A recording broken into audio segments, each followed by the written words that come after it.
We are not just born again. We are not just born again. మనం కేవలము తిరిగి జన్మించబడ్డ మాత్రమే కాదు. We are adopted. అయితే మనము పుత్ర స్వీకారం కూడా చేయబడ్డాము. We are placed. మనం అక్కడ ఆ స్థానములో పెట్టబడ్డాము. Some is as a pastor, as a evangelist, as a preacher. I mean, it's written there in the Bible. పరిశుద్ధ గ్రంథంలో అక్కడ రాయబడిన రీతిగా కొంతమంది అక్కడ పాస్టర్గా, కొంతమంది సువార్థికులుగా, కొంతమంది విశ్వాసగా, ఇలా అక్కడ రాయబడిన ప్రకారంగా ఆ స్థానములో పెట్టబడుతున్నారు. When somebody moves out of his orbit, ఎవరైనా సరే అందులో ఎవరైనా ఒకరు తన యొక్క ఇచ్చిన కక్ష నుండి గనక దాటి వెళ్ళిపోతే the whole church is disturbed. మొత్తం సంఘం అంతా కూడా డిస్టర్బ్ అయిపోతుంది. Where did Brother Branham say that? సోదర్ బ్రహ్నం గారు ఎక్కడ చెప్పాడు అది? Greatest battle ever fought. ఎన్నడూ పోరాడనటువంటి అతి గొప్ప పోరాటం అనే వర్తమానంలో చెప్పాడు ప్రవక్త అది. Did he preach it? Yeah.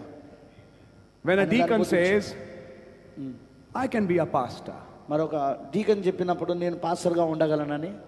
When somebody takes somebody's place, లేదా ఒకరు ఇంకొకరి స్థానమును తీసుకున్నప్పుడు, when a woman takes man's place, ఒక స్త్రీ పురుషుని స్థానం తీసుకున్నప్పుడు, what's happening in the world? ఏం జరుగుతా ఉన్నది ప్రపంచంలో? Now if you see it in this light, ఇప్పుడు నువ్వు ఈ వెలుగులో చూడాలా, everybody is out of their orbit. ప్రతి ఒక్కరు వారి వారి కక్షల్లో నుండి వాళ్ళు త్రోవ తప్పి పోతున్నారు. వాళ్ళు కక్షలో నుండి బయటికి వెళ్ళిపోయారు. See the world today, Satan. Woman has become man, man has become woman. సాతాను యుగంలో చూడండి, ఇప్పుడు ప్రపంచంలో సాతాను యుగంలో ఏంటిది? పురుషుడు స్త్రీ అయిపోయాడు, స్త్రీ పురుషుడు. Is right? అది నిజమేనా? Women have become pastors. స్త్రీలు ఇప్పుడు పాస్టర్లు అవుతున్నారు. That's a church out of orbit. మరి ఇప్పుడు ఆ సంఘము దాని యొక్క కక్షలో నుండి బయటికి వెళ్ళిపోయినట్టే. అది then inside a church, తర్వాత సంఘము లోపట I know more than my pastor. I know more than my pastor. మా పాస్టర్ కంటే ఎక్కువ నాకు తెలుసు. Then Brother Branham said, when you become the sun and not the earth, then you can find yourself another church. ఒక సోదర బ్రహ్నం గారు ఏమని చెప్పారంటే, when you take the place of the sun and not the earth, you are not revolving around the sun, but you said I am the sun, then you need to go somewhere else and have some earth to revolve around you. నువ్వు భూమి అయ్యుండి నేను సూర్యుని అని నువ్వు చెప్పినట్లయితే, ఎందుకంటే సూర్యుని చుట్టూ ఇప్పుడు నువ్వు తిరగడం లేదుగా, కాబట్టి ఇప్పుడు నువ్వేం చేయాలి? ఇప్పుడు నువ్వు సూర్యుని విడిచిపెట్టి ఎక్కడికో వెళ్ళి నీ చుట్టూ కొంతమంది తిరిగేటట్లు చేసుకోవాలన్నమాట. అంటే ఒక విశ్వాసి పాస్టర్ స్థానాన్ని తీసుకున్నప్పుడు ఆ పాస్టర్ చుట్టూ తిరుగుతలేవు కదా, పాస్టర్ కంటే ఎక్కువ నాకు తెలుసు అంటున్నావు కదా, కాబట్టి ఇప్పుడు నువ్వు బయటికి వెళ్ళి నీ చుట్టూ కొంతమంది తిరిగేటట్టు చేసుకోవాలి. What did the book of Jude call them? వారిని యూదా పుస్తకం ఏమని పిలుస్తాంది? Wandering stars. దారి తప్పి తిరుగుచున్న నక్షత్రాలు. Everything is connected from Genesis to Revelation. ప్రతిదీ కూడా ఆది కాండము నుండి ప్రకటన గ్రంథం వరకు అనుసంధానమై ఉన్నవి. What do wandering stars do? ఈ దారి తప్పి తిరుగుచున్న ఈ నక్షత్రాలు ఏం చేస్తాయి? They are not satisfied in one church. అవి ఒక సంఘములో ఎన్నడూ కూడా అవి సంతృప్తిగా ఉండవు. They keep on changing churches. అవి ఏం చేస్తా ఉంటాయి అంటే సంఘాలను మారుస్తా ఉంటాయి. అవి today he is my pastor, tomorrow he is my pastor, tomorrow he is my pastor. ఈ రోజు ఈయన నా పాస్టర్, రేపు ఈయన పాస్టర్, ఎల్లుండి ఆయన మా పాస్టర్, ఇలా మారుతా అంటారు. Nothing can happen. ఏం జరగదు. Wrong. తప్పు. Wandering star. అవే దారి తప్పి తిరుగుచున్న నక్షత్రాలు. He said you have to have a home church. నీకు ఒక స్థానిక సంఘం అనేది ఉండాలా, which you support by attendance and giving your tithes and offerings. మరి నీవు ఆ సంఘమునకు హాజరవుట ద్వారా నీ దశమ భాగాలు కానుకలు ఇచ్చుట ద్వారా ఆ సంఘమునకు నువ్వు సపోర్ట్ చేయాలా. When am I preaching this from?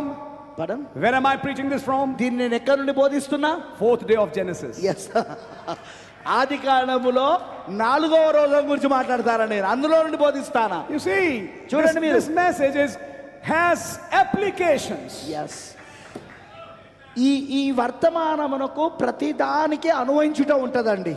ఈ వర్తమానంగా ప్రతిదీ అన్వయించబడతా ఉంటది. ప్రతి దాంట్లో make your calling and election sure. నీ యొక్క పిలుపును ఏర్పాటును నిశ్చయం చేసుకో. Let God tell you your position. అప్పుడు దేవుడు చెప్పనివ్వండి నీ స్థానం ఏంటో. I am an apostle. నేను అపోస్తుల్ని. And Paul says they are false apostles, మరి పౌలు గారు చెప్పాడు వాళ్ళు అబద్ధపు అపోస్తులని, not true ones, వాళ్ళు నిజమైన వాళ్ళు కాదు, wandering stars. వాళ్ళు దారి తప్పి తిరుగుతున్న నక్షత్రాలు. Yes. So then one more thing, మరొకటి ఉన్నదండి. a group cannot remain a group without a pastor for long. Yes ఒక గుంపుగా ఉండడానికి వీల్లేదు పాస్టర్ లేకుండా. చాలా రోజులు పాస్టర్ లేకుండా ఒక గుంపుగా అది ఉండడానికి వీల్లేదు. No, లేదండి. no, they cannot. లేదు. They have to have the place, and there should be a pastor, and they should revolve around that gift. That's right. వారికి ఒక స్థలం ఉండాలి, వారికి ఒక స్థలం అనేది ఉండాలి, అంటే ఒక సంఘం అనేది ఉండాలి, వారికి ఒక పాస్టర్ ఉండాలి. ఆ పాస్టర్ చుట్టూ వాళ్ళు తిరుగుతూ ఉండాలి, వాళ్ళు అంటే ఆ వరం చుట్టూ తిరుగుతూ ఉండాలి వాళ్ళు. I hope you're understanding it. మీకు అర్థమవుతుందని నేను అనుకుంటున్నాను. God really bless you. దేవుడు మిమ్మల్ని నిజంగా దీవించును గాక. All these things are in the message. ఇవన్నీ కూడా వర్తమానంలోనే ఉన్నాయి. You will hear other voices who will try to oppose these statements. మరి ఈ చెప్పబడిన వ్యాఖ్యానాలను వ్యతిరేకిస్తున్న అనేక మంది వేరే స్వరాలు మీరు వింటారు. I'll say it's your decision, brother, sister. అయితే నేనంటాను సోదరుడు, ఇది నీ నిర్ణయం. Which voice you want to hear. నువ్వు ఏ స్వరాన్ని నువ్వు వినగోరుతానో నువ్వు. There are many lives who are spoiled today because they have not understood the principles of God. ఈరోజు అనేక మంది జీవితాలు నాశనం అయిపోయి ఉన్నాయి. కారణం ఏమిటంటే దేవుని యొక్క సూత్రములు వాళ్ళకు అర్థం కాలేదు.